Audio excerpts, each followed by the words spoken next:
Nice to be back with you, and today I'm going to focus on the anterior abdominal wall. Well, this is the bread and butter area for the surgeons. So the surgeons have to know which layers have to be cut before they can access the internal organs. So let us see the anatomy of this region. And the first layer which we encounter is the skin, and after that comes the superficial fascia, which has got two layers, the fascia of Camper and Scarpa below the umbilicus, and then you have the muscles. So the muscles, they are how they are arranged, that you should know. So in the anterolateral quadrant of the abdomen, that is on this side, you have got a three-ply arrangement of muscles: outer, intermediate, and inner. So these three muscles are external oblique, internal oblique, and transversus abdominis. And in the center here, where the scale is, on either side of the midline, is a vertical muscle, that is the rectus abdominis. So these are the four main muscles of the abdomen. And in the lower part of the rectus abdominis, there is a small rudimentary muscle. That muscle is called pyramidalis. And then there is a suspensory muscle of the testes. That muscle is called cremaster muscle. So students, there are 6 muscles of the abdomen on either side of the midline. So that you should know. Okay. So now after the muscles, then comes the fascia transversalis, and after the fascia transversalis comes the extraperitoneal tissue, after which comes the parietal peritoneum, and then the organs can be accessed. So the surgeon has to know these layers of the abdomen which have to be cut through before reaching the organs inside. So before I start the topic, I want to dwell on some interesting aspects regarding the osteology of this region. So I'll just take up the pelvis. I have the pelvis here with me. And so which structures you should know? There's a midline joint between the two pubic bones. Okay, so this midline joint is called pubic symphysis. It's a secondary cartilaginous joint. You all know the midline joints are secondary cartilaginous joint. Then there is this pubic crest, the upper border of the pubic bone, which extends up to this tubercle, which is known as pubic tubercle. And then from the pubic tubercle, if you go towards the iliopubic eminence, this line is called pectineal line. From the pubic tubercle to the iliopubic eminence, this is the iliopubic eminence. Okay, and then we have this iliac crest on either side. Now this iliac crest has got a ventral 2/3 and a dorsal 1/3. So it's got a ventral 2/3 and a dorsal 1/3. So this ventral 2/3 has got three borders: outer border, intermediate area, and the inner border. So outer and inner border and intermediate area. This ventral part of iliac crest has got three portions: outer border, intermediate area, and inner border. Okay, so these osteological considerations you should keep in mind before I start with the anatomy of the abdominal muscles of the anterior abdominal wall.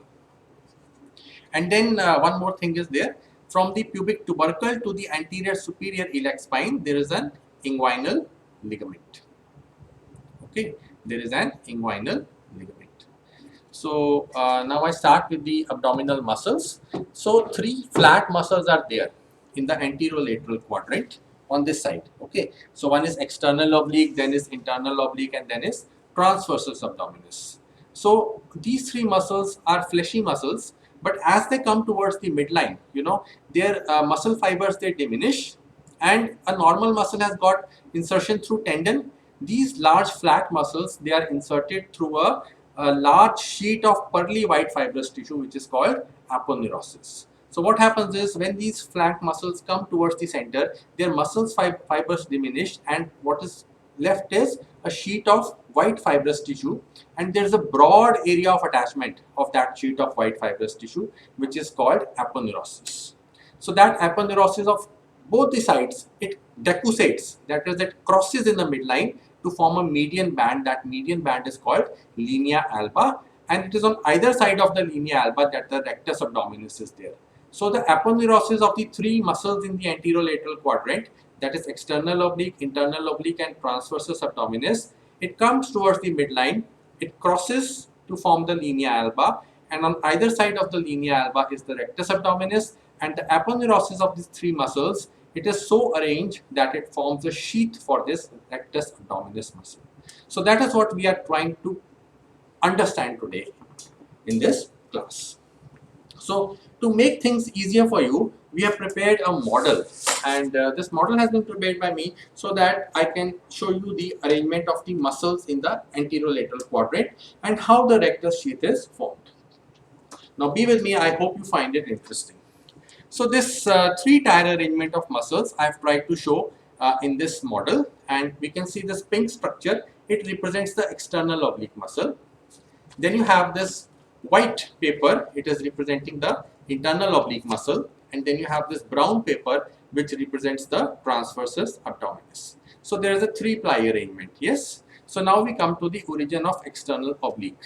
The external oblique muscle arises from the middle of the shaft of the lower 8 ribs. So we have 1, 2, 3, 4, 5, 6, 7, 8. So middle of the shaft of lower 8 ribs, and the fibers go downwards, forwards and medially, like you put your hands in your pocket. Okay, so like my fingers are, the fibers are going downwards, forwards and medially, and as these fibers go towards the midline, the majority of the muscles, fleshiness of the muscle is lost, and a sheet of white fibrous tissue called aponeurosis is formed, and this aponeurosis is attached to the xiphoid process, the linea alba. Okay, then you have the pubic crest here in this region, then you have the pectineal line.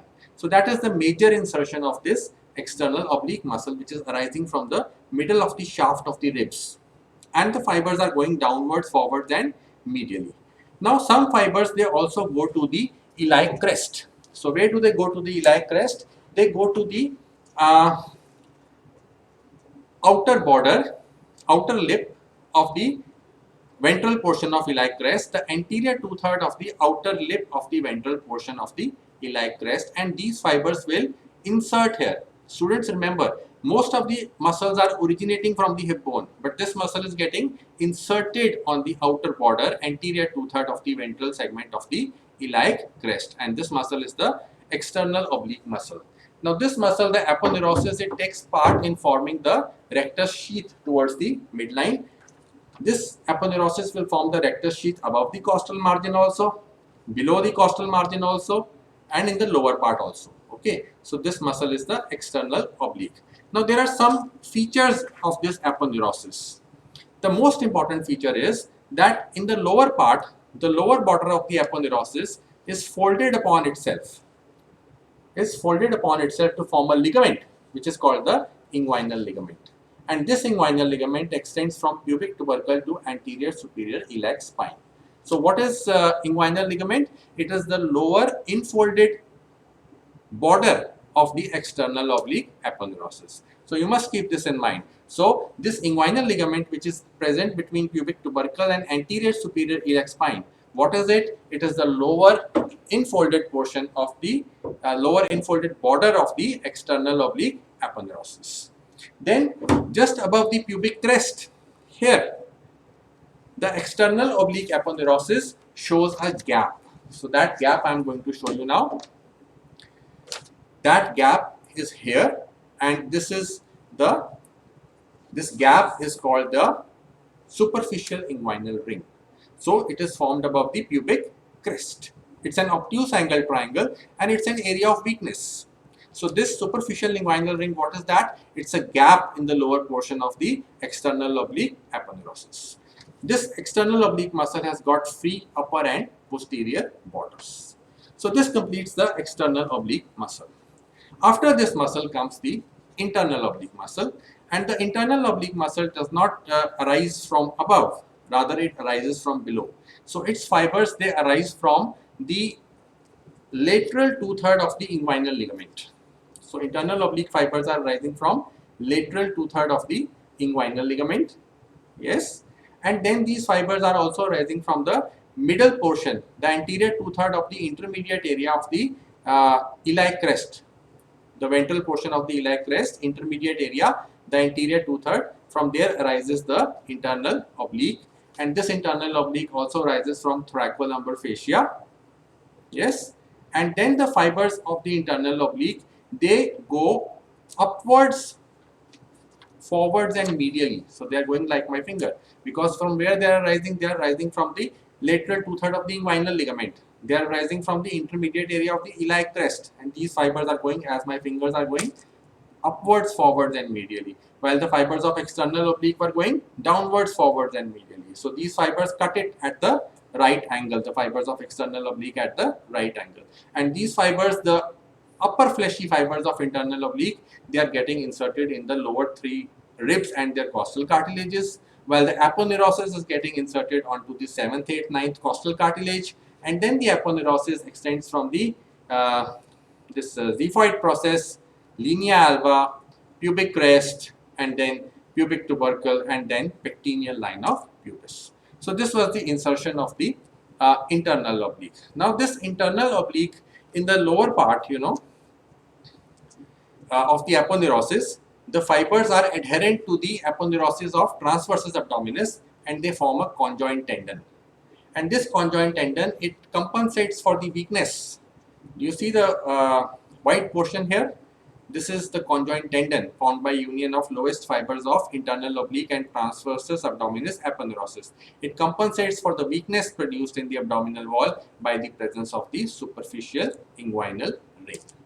Okay, so this aponeurosis of internal oblique, which was attaching from above to the xiphoid process, linea alba, pubic crest, this aponeurosis has got a unique feature that it splits into two parts.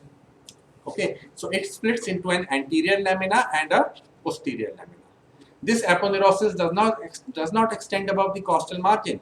The anterior lamina extends from the costal margin up to the pubic symphysis, while the posterior lamina extends from the costal margin up to a line midway between the umbilicus and the pubic symphysis, and the lower portion of this posterior lamina is concave downwards. The lower border has got a concavity downwards, and this lower border is called arcuate line or linea semicircularis or fold of Douglas. So students, keep this in mind that the aponeurosis of internal oblique splits into anterior and posterior lamina. Anterior lamina extends from costal margin up to pubic crest, while the posterior lamina is from costal margin to the arcuate line, which is at the level midway between umbilicus and pubic symphysis, and this is so placed that the lower border is concave downwards, and we call it the arcuate line. So now this rectus abdominis muscle, it lies between the anterior and posterior lamina like this. So we'll come to that later on. So that is how the aponeurosis is. Okay, and we have done the conjoint tendon, and in the lower portion, this internal oblique muscle, it may give rise to some fibers of cremastric muscle. Okay, so this was about the internal oblique, and then we have the transversus abdominis. This muscle, the third layer of muscle, transversus abdominis. This muscle arises from the lateral 1/3 of the inguinal ligament. It arises from the inner lip of the ventral 2/3 of the iliac crest. It arises from the thoracolumbar fascia. It arises from the inner aspects of the costal cartilages of the lower 6 ribs.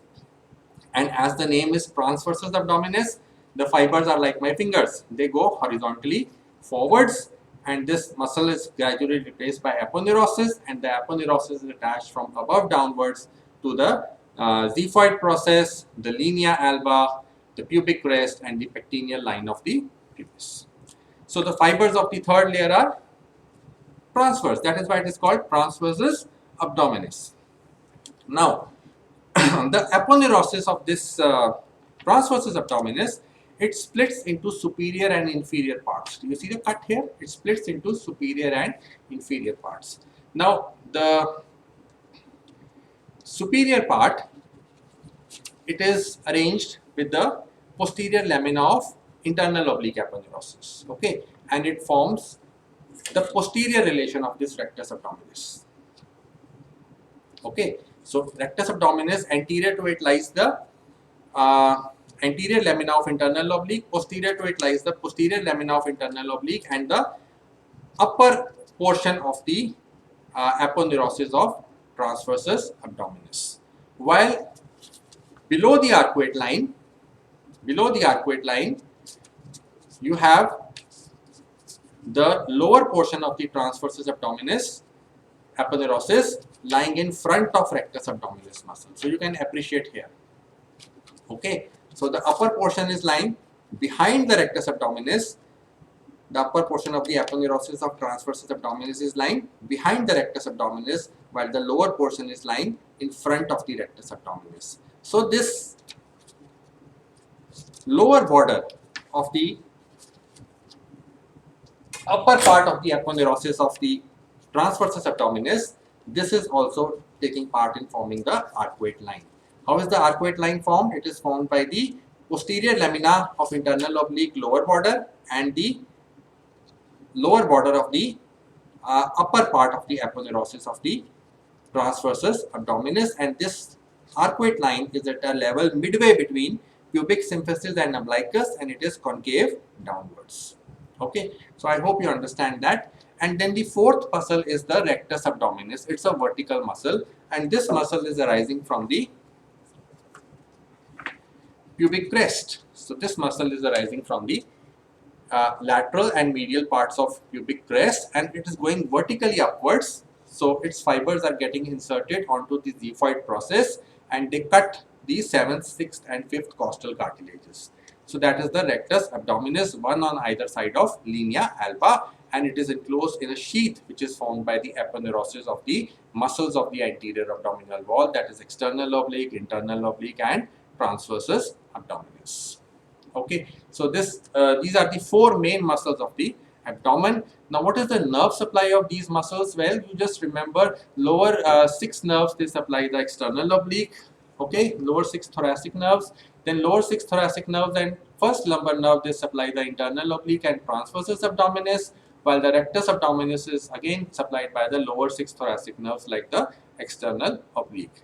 Then what about the pyramidalis muscle? The pyramidalis muscle is present in the lower part of the rectus abdominis muscle. This muscle is arising from the anterior surface of the body of pubis. Okay, so it's arising from the anterior surface of body of pubis, and this muscle is getting attached to the linea alba. Its fibers, they pass upwards and medially towards the linea alba, and it lies in front of the rectus abdominis in the lower part. It's a rudimentary muscle, and you know, pyramidalis, its nerve supply is by the subcostal nerve.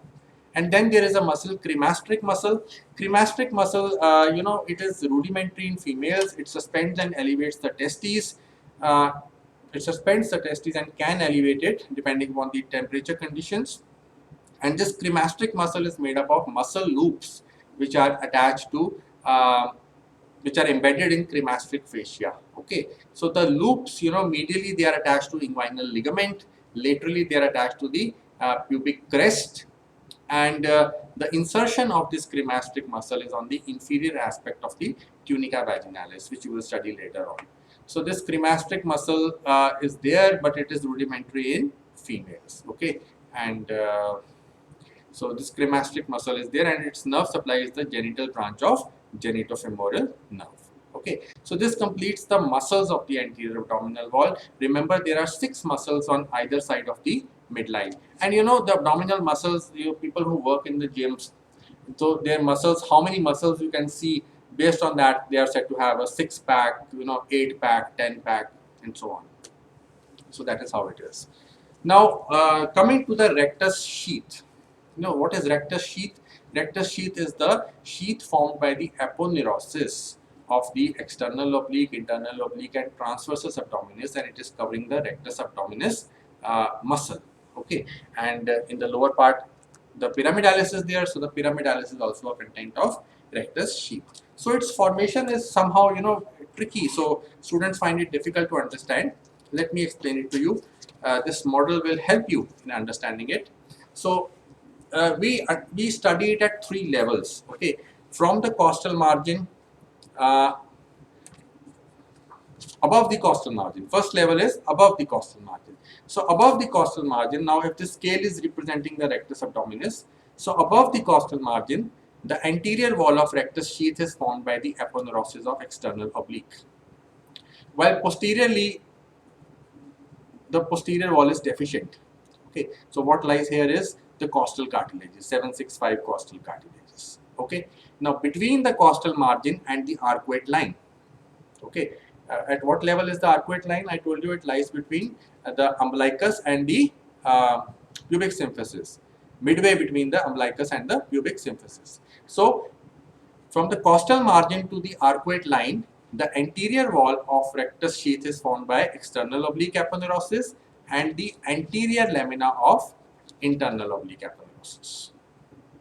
Okay, while the posterior wall of rectus sheath is formed here by the posterior lamina of internal oblique aponeurosis, along with it the superior part of the aponeurosis of transversus abdominis. Okay. Now below the arcuate line, the anterior wall of the rectus sheath, how it is formed? Below the arcuate line, the anterior wall of the rectus sheath is formed by external oblique, the aponeurosis of internal oblique, it is single here, mind you, and the lower part of the aponeurosis of transversus abdominis.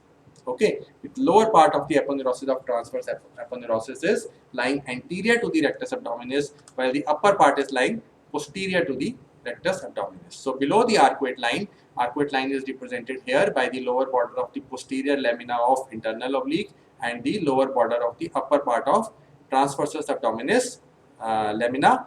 So below the arcuate line, the posterior wall of rectus sheath is again deficient, and here lies the fascia transversalis. So if you see carefully, the posterior wall of rectus sheath is deficient above the costal margin, as well it is deficient below the arcuate line. So this posterior wall is not complete, while the anterior wall is complete because it is present above the costal margin also, and it is extending up to the pubic crest. So the posterior wall is incomplete, and then the posterior wall, although it is incomplete, but wherever it is present, its formation is uniform because it is formed by here between the costal margin and the arcuate line by the posterior lamina of internal oblique and the upper part of the lamina of the transversus abdominis. So its formation, wherever it is there, it is uniform.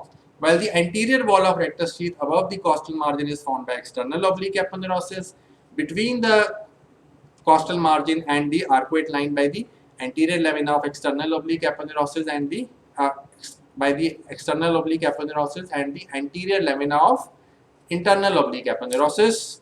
So here the formation is different, and below the arcuate line it is formed by the external oblique aponeurosis and then the internal oblique aponeurosis, which is fused with the lower part of aponeurosis of transversus abdominis to form the conjoint tendon. So anterior wall is continuous, but its formation is variable.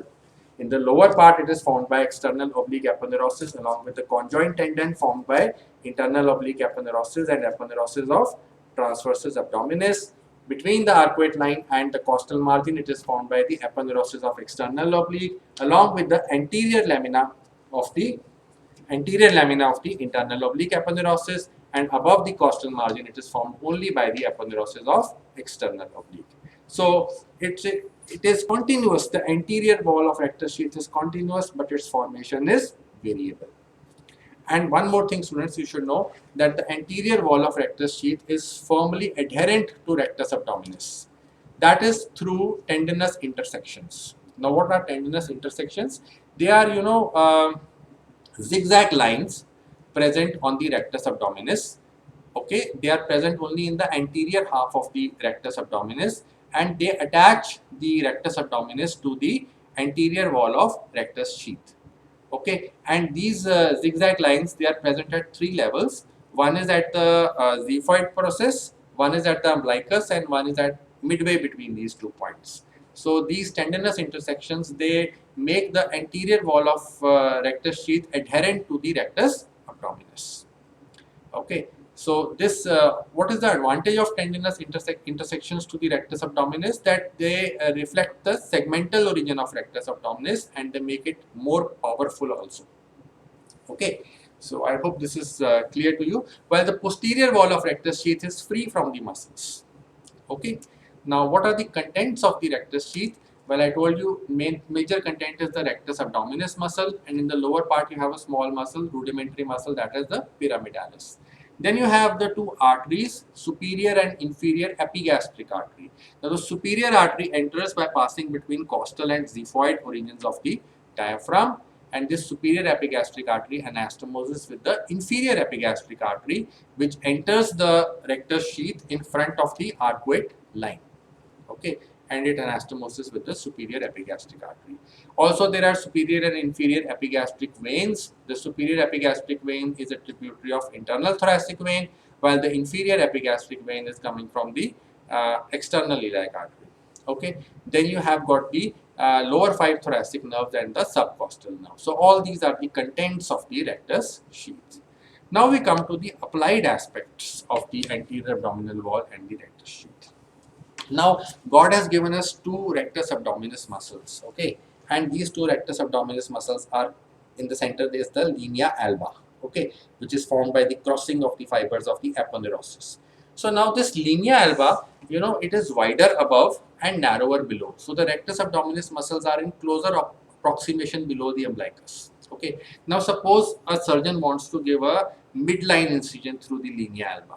The temptation for a midline incision is because midline incisions, you know, they do not cut the nerves, and they are painless also. You know, they are not going to cut the nerve, and they are not going to, you know, sorry, not painless. They are not going to cut the nerves, and they are bloodless. So median incisions are preferred by the surgeons because they are not going to cut the nerves, and they are bloodless.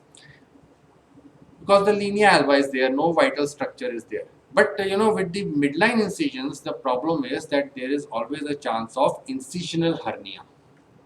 Okay, because some sort of weakness is left there, and that weakness some later on predisposes to the peritoneal contents protruding out through the linea alba, what is called hernia through linea alba or epigastric hernia. So midline incisions are advantageous, but the surgeon, you know, is always wary of the possibility of incisional hernia developing later on. Okay, so what about the paramedian incisions? So what do you mean by paramedian incision? In paramedian incision, the incision is given on the anterior aspect of the rectus abdominis muscle. It is not given in the middle median plane. It is given 2 to 3 centimeter or 4 centimeter away from the midline. So that incision is given, paramedian incision is given. Rectus abdominis is reflected laterally. You know, why do we reflect it laterally? Because the nerve supply to the rectus abdominis is coming from the lateral side. So once we reflect it laterally, we are preserving the nerve supply of rectus abdominis, and then we cut through the posterior wall of rectus sheath to reach the abdominal organs. So later on, this muscle will come again at its position after the procedure is over. So what is the advantage of this? Advantage is that chances of ventral hernia or incisional hernia, they are minimized. Okay, so that is why, you know, paramedian incisions through the anterior aspect of the rectus sheath, they are better than median midline incisions, because the chances of incisional hernia are minimized, and we are preserving the nerve supply also. Okay, and then students, another thing is that in ladies who have had multiple deliveries, and you know, in weak children, you know, the in the upper part particularly, the rectus abdominis muscles, one can view them from the outside also, and there is a lot of gap between them, and that condition is called divarication of the recti. So this area on which I talked about today, this has got tremendous implications in surgery. So it is of clinical importance. So you should study this area in detail. I have tried to explain it to you with the help of a model, and I have tried to tell you regarding the osteological considerations of this region. So thing is, you go through it and go through the text. I will provide you notes also. You go through the text, and I will try to provide an assessment for you for this region, because this is important. And so you kindly study it in a day or so, and then I'll provide you the assessment. So I thank you for your time.